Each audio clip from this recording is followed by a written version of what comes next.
تو قدم که میزنم خسته نمیشم از مسیر، روح تو رو حس میکنم تو این هوای دلپذیر.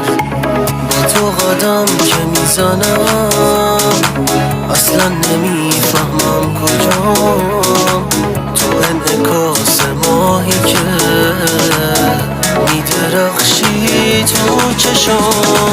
از هر خیابون که بگذری